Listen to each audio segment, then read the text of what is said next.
छन्द ल्याउँछ के अरे सबैले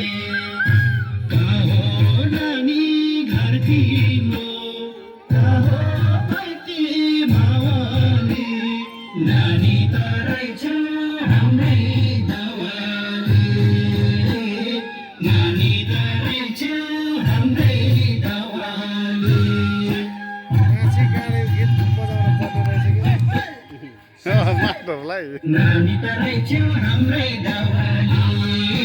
नानी तरै छौ हाम्रै दावाली